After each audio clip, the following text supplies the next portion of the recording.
Pag-uusapan daw ng mga miyembro ng IBP o ng Integrated Bar of the Philippines kung pwedeng ma-cite for contempt si Pangulong Aquino dahil daw yan sa patuloy na pagkwestiyon ng Pangulo sa desisyon ng Korte Suprema kaugnay ng DAP.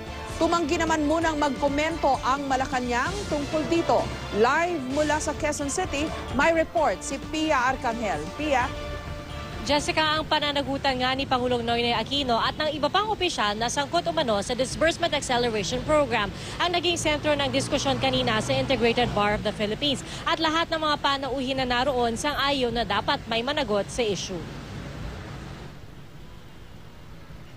Nagulat nga po kami na makita naming hindi na isaalang-alang sa desisyon ng Korte Suprema ang ginamit naming batayan ng DAP.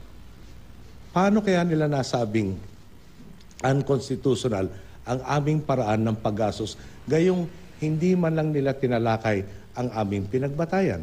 What is the logic of saying that DAP redounded to a lot of good, but in the same breath saying that as a method it was bad? The Supreme Court decision is deeply unsettling. Tila hindi nagustuhan ng IBP o ng Integrated Bar of the Philippines ang pagkwestiyon ng Pangulo sa desisyon ng Korte Suprema na ideklarang unconstitutional ang ilang bahagi ng DAP o Disbursement Acceleration Program. Nakatakda raw silang magpulong bukas para pag-usapan kung pwede bang ipasite for contempt ang Pangulo. Nagkataon lang na presidente si Pinoy, kung hindi, it can be the subject of a contempt proceedings. Whenever a case is pending in court, you are not supposed to talk about the case as far as the merits is concerned. Tumanggi muna magkomento dito ang Malacanang. Kailangan daw muna nila mabasa ng buo ang pahayag ng IBP. Pero para kay Senator Chis Escudero, chairman ng Senate Finance Committee, karapatan naman daw ni Pangulo Aquino na talakayin ang pagdismaya niya sa DAP ruling basta't susunod siya sa desisyon ng Korte Suprema. The President is well within his rights to speak against DAP for as long as, at the end of the day, once the decision becomes final and executory, they will abide by it. Samantala, kanina naghain naman na petisyon si dating Iloilo Representative Augusto Sijuco sa Korte Suprema para hilingin muling pag-aralan ng mga maestrado ang prinsipyo na hindi pwedeng kasuhan ng isang Pangulo habang siya'y nasa pwesto pa. Samantala, Jessica, bukod dun sa balak o pag-usap na posibleng ma-cite for contempt si Pangulong Noynoy Aquino, ilan din sa mga napag-usapang mungkahi kanina ay ang pagbuo ng isang independent body composed of people from the law or legal profession, pati na rin mga accountant, na siya raw umanong mag-iimbestiga dito sa Disbursement Acceleration Program para sila na rin daw ang magpa-prosecute at magdadala ng kaso sa korte. At ito'y bukod pa rin dun sa mga impeachment complaint na nakabinbing ngayon sa Kamara. Jessica? Okay, Pia, what triggered this? Bakit biglang magpupulong ang IBP on the DAP specifically? Tama ba?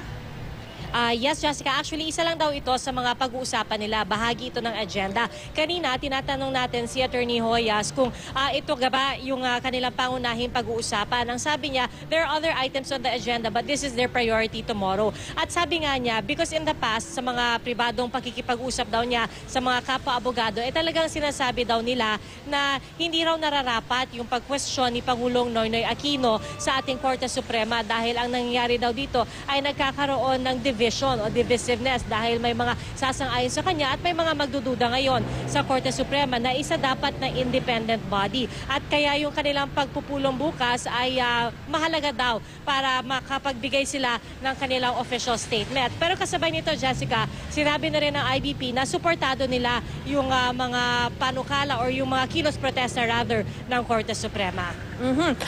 Pia, tinalakay ba ng IBP yung question on accountability or responsibility at kung ma-establish kung sino ang nagkamali o nagkasala? Meron ba silang recommendation kung may punishment ba yan o wala na lang?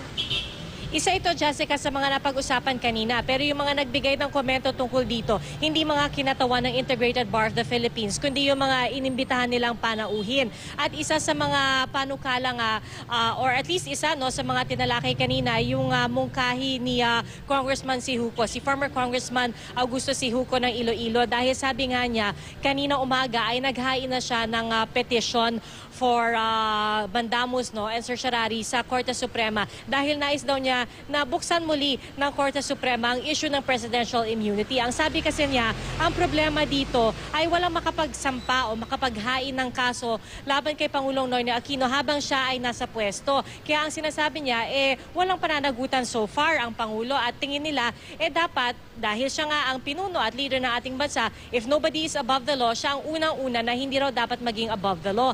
At ang isa sa mga bagay na sinasite ni Congressman Sijuco ay wala naman daw talaga kasing presidential immunity na specifically nakasaad sa 1987 Constitution. Ang sinasabi niya, yung presidential immunity ay nagmula pa noong martial law constitution at kumbaga nag-carry over lamang yung principle nito. Pero kung sisilipin daw yung mismong constitution, walang nakaspecify dito na ang sitting president ay immune from suit.